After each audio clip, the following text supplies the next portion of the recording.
Hi guys, and welcome back to another episode of Always Tomorrow, where we share all things nervous system health, regulation, tips, tools, and help you feel less alone on your own healing journey. Just want to disclaim right here and now that I'm not a therapist. I'm not trying to cosplay as a therapist. If you are struggling really significantly with your mental health, please go and see your GP, go see a professional, go do that. This is more me sharing the things that helped me on my own healing journey and just trying to give you hope that recovery is possible and that you're not alone in how you're feeling. There is always tomorrow to try again. This is where the brand and ideology came from, is that there is always tomorrow, and I just am here to provide hope to you guys basically, and share my life experience and what actually took me from being bedridden and a shell of a human and having severe paralysis from my anxiety disorder, having significant social anxiety, having daily panic attacks for over 7 years, and what helped me get out of that state to living a more free and full life that I do now.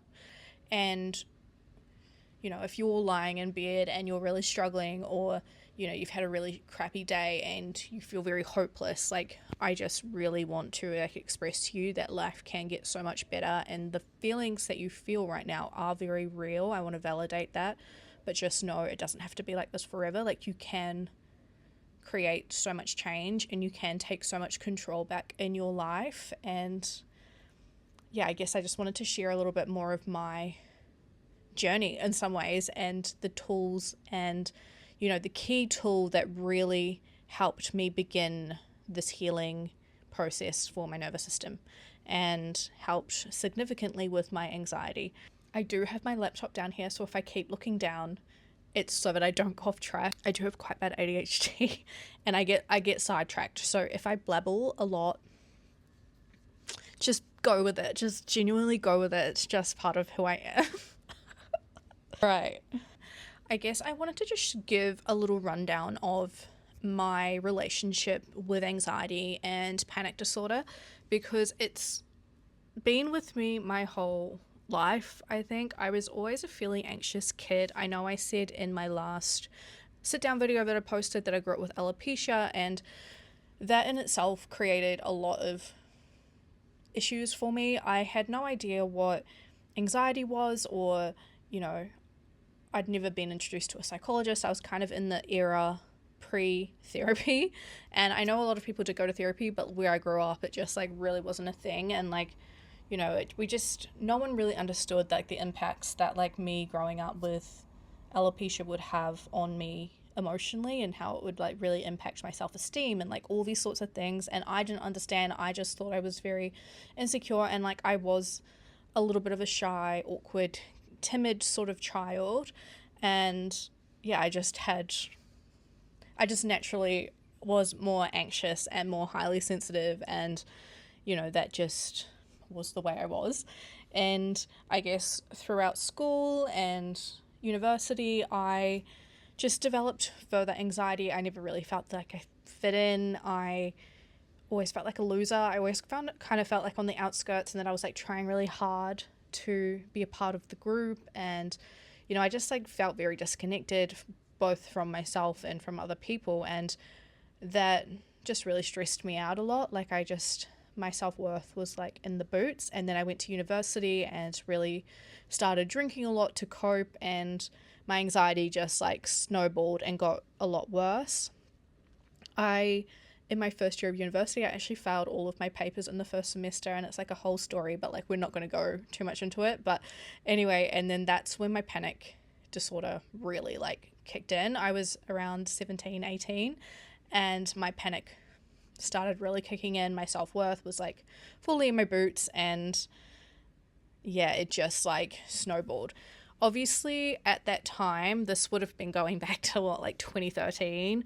I still had no idea what anxiety was. I thought I was crazy. I thought I was very alone in those emotions, and that no one else understood. No one else, everyone else was living these very free and fruitful lives. And I'd put a lot of assumption on how everyone else was functioning over how I was functioning, and I just thought it was a me problem, and that, yeah, no one else literally got it. But that could not be further from the truth, which I like learned a few years on, and like really started to understand that like, no, the sensation is actually extraordinarily common, and so many people suffer every day from anxiety and panic disorders, and so many suffer from it in silence. And even you probably watching this, maybe you've never told anyone that you struggle with the sensation, and for a long time I didn't tell anyone. I never got help, and I just suffered. I genuinely suffered. I punished myself so much. I hurt myself so much, and I feel so sad for her because I just had no idea.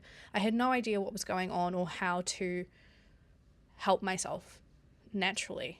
You know, I had an awareness that if I went to a GP, they'd put me on antidepressants, but I just did not want to go on medication. Not to say that medication is wrong, and if you are on it, like, amazing. I have had my stint of medication, but it was just like I felt like something else was causing it, and I just didn't want to band-aid my problems because I knew that there was something underlying that was creating these sensations. Don't ask me where that thought came from. I have no idea, but I always just kind of had this intuitive knowing that something internally was just wrong with me.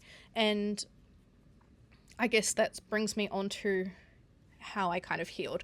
So after university, my anxiety was like really significant, and I was attracting really just unhealthy relationship dynamics. I was enabling a lot of behavior because my self-worth was in its boots, and I couldn't stand up for myself. And, you know, I just thought I deserved what I was receiving. And then there was just like a few things that happened, and eventually I was brave enough to leave a situation and ended up moving to Australia. And anyway, it's a whole kit and caboodle story that I won't be getting into. But anyway, we ended up moving to Australia at the start of COVID, and this is where like shit really kind of like derailed and like went downhill like very quickly. And I was forced to face everything that I had been avoiding. I had this tendency of like running away because I was so uncomfortable in my body. Like if I felt ever stable in a place, like then the darkness would come through, and then I would be like, I need to move because I don't have any distractions. I don't have anything to distract me from the sensation that I'm feeling. So like I need to get out of here. I need to go somewhere new. I need to start afresh, and that will fix my problems. And it was just this like belief that I had. And obviously, I'm sure you might be aware, but running away from your problems doesn't fix them whatsoever. They actually just like come with you. So I ended up going to Australia. It was COVID. I ended up not seeing any of my family or friends for 2 years. A lot of things happened during that time, but my body started to collapse because of all the stress that I was under. And it was just this compounding sort of effect. I just became extremely unwell. This is what I looked like by the end of that year. This was the start, this was like the before and after. This is what I looked like going into Australia that year, and then how I ended the year looking. It was just like a lot. I was bedridden with anxiety. I was so severely like, I could go to work and then I would be bedbound. I think I spent most of that year in my bed just like frozen in fear. Like I just couldn't function, and I was in so much pain because I had so much grief that I was holding on to, and I had no idea how to deal with it. And it was just causing me to short circuit, and I was just not okay. Like fast forward maybe the end of 2021, I discovered breath work, and that's when like the healing journey kind of really took off for me.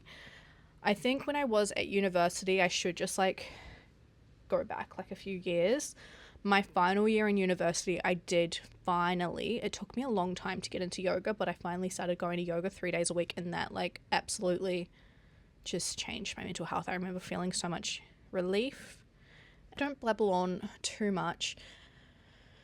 After I got into breath work and I started like realizing what nervous system was and healing, and started to feel someone that like actually validated my experience, I was 26 at the stage, highly stressed out, like just a hot mess, genuinely hot mess. And like, we love her, but hot mess. Anyway, ended up collapsing emotionally. I ended up having a nervous breakdown, which is so weird to just admit to the internet, but whatever. It was a fact, and it's part of my story and my why. So we share it. We love her for experiencing that. Like, it is what it is. It was so detrimental to me at the time, and yeah, it's a whole thing, which again, I most likely will not be getting into. But through that experience of having a nervous breakdown and genuinely being forced to heal, I learned about everything to do with the nervous system. And this is where my story really like pivots into positivity and really takes a turn for the better. And although it's taken me years to get to this place of being so free and so comfortable in my body, which is like a miracle, truly, I think I forget how far I've come until I sit down and kind of talk about it. I'm like, damn, like that's actually insane. What I want to share with you today is what actually helped me get out of the state of really severe anxiety and get me to feeling very free in my body. And again, like I said, I'm not a therapist, and this was just my personal experience. And although this is all very like scientifically backed, and I like have made sure to only share things that are factual and scientifically proven, like please go and see a professional before you make any decisions regarding your health, your wellness, and your own healing journey. Like please go and see someone and chat through your personal situation, because our bodies are so complex that I would hate to lead you down a path that like sends you somewhere and you don't have the correct support to help you throughout this journey, because it is really hard, but it's possible. It's really possible. But please make sure you've got support. First thing that I would invite you to learn about is your nervous system and how it plays a crucial part in your overall wellness. I'm not really going to go into like a crazy amount of detail in it, because it is such a complex, like there's so many layers to it. There are so many layers to it, but the main thing I really, and like key takeaway, I guess I want you to learn about, and the first thing that I would actually highly recommend you practicing is just nervous system regulation tools, and just trying to break the cycle and trying to help alleviate those anxious thoughts. And you know, if you're actively having a panic attack, or if you're actively feeling like really anxious, or like you're on the verge of like having a panic attack, then like my key takeaway is try and find a nervous system regulation tool that works for you specifically, and one that you enjoy using, because there are so many different styles. There's breathwork, bilateral stimulation, we've got EFT tapping, you can do meditation. There's so many things that you can do, and I would invite you to try a bunch of different things and which you find the most beneficial for you when you're in a heightened state. The nervous system in this role, it is a little, the polyvagal theory is a keyword that you can dive into and look up, but it breaks off into a couple of little sections. But we've got our autonomic nervous system, which is kind of subconscious. It just is subconsciously running. So if you're currently feeling anxious right now, we've got the fight or flight response, which is where the anxiety kind of stems from. There is the rest and digest response, which is where you feel very calm and collected in your body and you feel very, a bit Zen master. And then we also have the freeze response, which is what I was experiencing in 2020 when you get the paralysis and you kind of short circuit. It's kind of my body's like instant response is like feeling very frozen. Thing that I learned, it's called the S.T.O.P Technique. And I think, I didn't have this term at the time when I was doing these things, but I find it's just like a very simple framework to work from and to teach, and something that I've learned in the course that I have done is this technique, and it's a very practical and simple sort of approach to breaking down the symptoms of anxiety and trying to find relief and starting to actively make change. it's basically the template which I was actually doing subconsciously. So basically what I would invite you to do is, when you're in the very heightened state, is to first pause. If you consciously become aware that you're starting to get really like anxious, you feel the twangs like happening, and you're in a position where you can, please pause. Go take 5, go take a minute. Just step away from whatever situation it is, unless obviously you physically cannot, but subconsciously go into your mind and just like pause. And I want you to then take a deep breath. Take a few deep breaths. Take an inhale through your nose for 4 counts, and then exhale through your mouth for 6 to 8 counts. Do this 5 to 10 times, or as many times as you need, to just drop out of that very heightened fight or flight state. And then I just want you to kind of sit with yourself for a minute and just observe how you're feeling, and observe the thoughts and sensations that you're kind of having in your mind, in your body, the stories that are coming up, is it a self-worth story, or, and then feeling into your body, like what kind of sensations are happening. You feeling short of breath? Is your heart racing? Just, are your fingertips buzzing? Like whatever it is, just become the observer of these sensations. Just observe. Try not attach any feeling or stories to this. Does that make sense? Like, just become a witness to these sensations, and then I want you to pivot, I think is the word. Pivot. And I want you to then begin to challenge these thoughts that you are having. So if you're calling yourself a loser, or you're not smart enough, or whatever it is, I want you to then flip the narrative and say, I am capable, or I am smart enough, or I have done this before and I can do it again. And I want you to start challenging these beliefs, and then I want you to go and actualize the thing that you are either feeling very stressed out about, or whatever it is. Say for a situation, if you're going into a event, I like to use this as an example because this is something I did when I'm in a party, or whatever, in a cafe or whatever it is, and you're with a group of people. And I have very significant social anxiety. Well, I did, and I used to really struggle in group settings. And so I started doing a little bit of exposure therapy for myself, where I would naturally just become instantly anxious walking into those sorts of environments. I would get imposter syndrome. What the hell am I doing here? Like, I don't belong here. No one wants me here. I'm such a loser. I look so ugly. I smell. Everyone thinks I'm weird. Like, whatever it was. And then I would start getting really anxious. And then I would, in my mind, just acknowledge that. I would actually pause, or I would take myself to the bathroom, and I would just have a moment with myself, and I would be like, do you know what? Like, even if those thoughts are true, like, 1, they're not your people, like, to the bin, see ya. Or 2, they do want you there, and it's actually just your mind making up stories making up these stories and core beliefs. And a lot of the time, my stories all came from childhood traumas as such, or just things that I learned as a child, or core beliefs I learned as a child about my worth, and that no one wanted me, or no one liked me, or I was always abandoned, or I was the last one picked, or like whatever it was. And then these stories kept kind of coming through to my today, my reality. And those were actually that was actually my 5-year-old, 10-year-old self that was talking to me and being like, everyone thinks you're a loser, rather than like the reality of my 26-year-old self sitting in a room with people that I'd kind of just met. Like, no one knows who I am, so I could be anyone.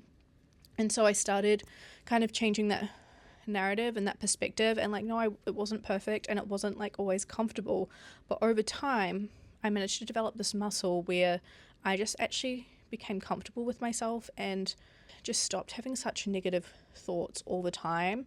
Obviously that is like a very simplified process, and healing from trauma is like extraordinarily, it can be very complex, but realistically the thing is your body is holding on to a story or a memory from an event that has happened, and we need you to process. Like, for me, it was I needed to process what had happened, and then I no longer got triggered or anxious by that thing.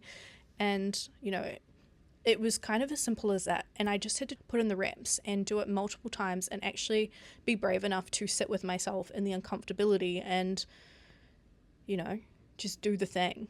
Just actually sit with it, process it, and accept that, like, it was really shit, or it was really hard, and, like, do you know what I mean? Like, it actually sucks. Like, if I'm being completely honest, like, none of this was, like, easy or straightforward, and I've had really bad, hard days, but, like, just know it's, like, genuinely possible that, like, if you are brave enough and bold enough to do it, because it takes courage to actually try and face your anxiety, because anxiety is so daunting to face. It is such an uncomfortable emotion, and trying to actually face that is like facing one of your biggest fears.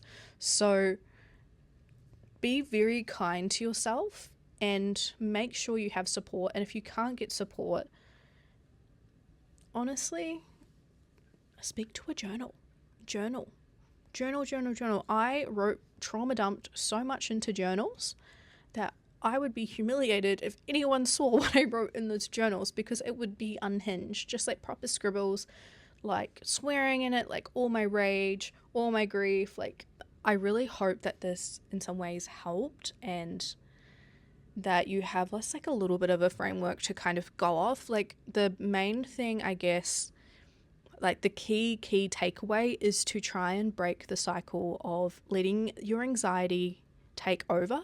That is like the first and foremost thing, the most paramount thing that I found, because it is so friggin' easy for it to, you know, that sensation to start, and then the spiral to just like really take over, and like you can just end up somewhere completely different, like very fast. So like trying to just take control of that initial moment, that initial sensation, and showing anxiety that ain't the boss of you. Showing anxiety that it's not actually the boss of you, and that, yeah, it's a sense of empowerment in some ways, that you can take control back. You can take control back, and I believe in you.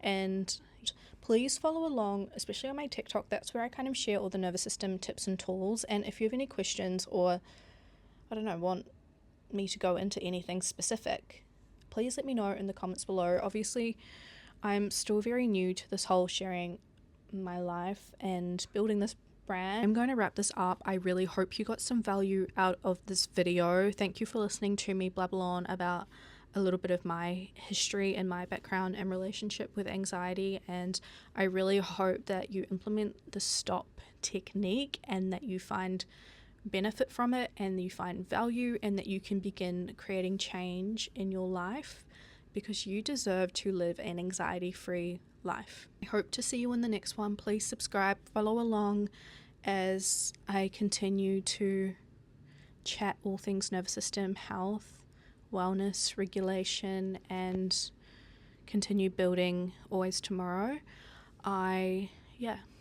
Because there is always tomorrow to try again. So please don't beat yourself up if you have a fallback, or you know, you have a really hard day. Like, there is, again, always tomorrow to try again. So yeah, I really hope to see you in the next video.